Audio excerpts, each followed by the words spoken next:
La ONU o Organización de las Naciones Unidas fue una organización creada en plena Segunda Guerra Mundial en el año de 1942, el 1 de enero. Fue fundada por el presidente de los Estados Unidos, Franklin Roosevelt, que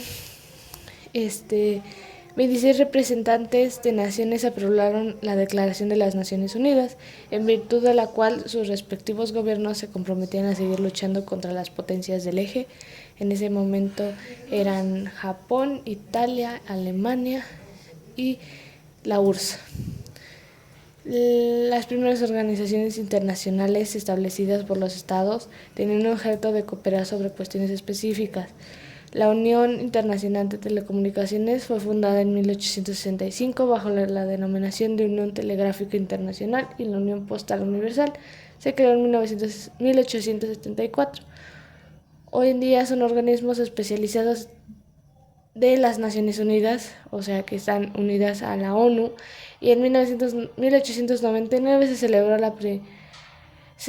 la primera Conferencia Internacional de la Paz, con el objetivo de elaborar instrumentos para que permitieran resolver pacíficamente crisis, guerras y codificar normas de conducta en los tiempos de guerra.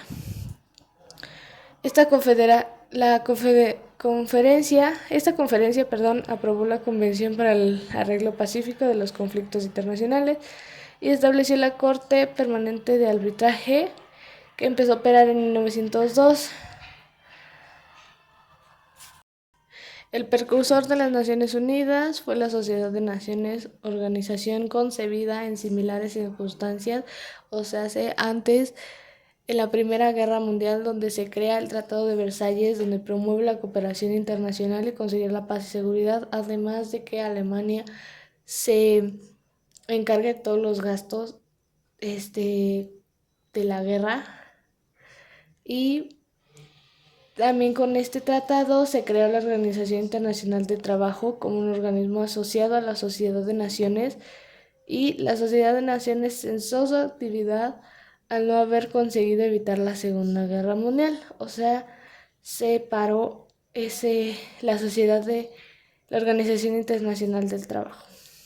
En 1945, 50 países se reunieron en San Francisco en la Conferencia de las Naciones Unidas sobre Organización Industrial para redactar la Carta de Naciones Unidas. Los delegados deliberaron sobre la base de propuestas preparadas por los representantes de China, la Unión Soviética, Reino Unido y los Estados Unidos en Dumbarton Oaks, Estados Unidos, entre agosto y octubre de 1944, y la carta fue firmada hasta el 26 de junio de 1945 por los representantes de estos 50 mismos países. Polonia no estuvo presentada, la firmó más tarde y se convirtió en uno de los 51 Estados miembros fundadores de la ONU. Las Naciones Unidas empezaron a existir oficialmente el 24 de octubre de 1945. Después de la carta fue ratificada por China, Francia, la Unión Soviética, el Reino Unido, los Estados Unidos y la mayoría de los demás signatarios. El Día de las Naciones Unidas se celebra todos los años en esa fecha.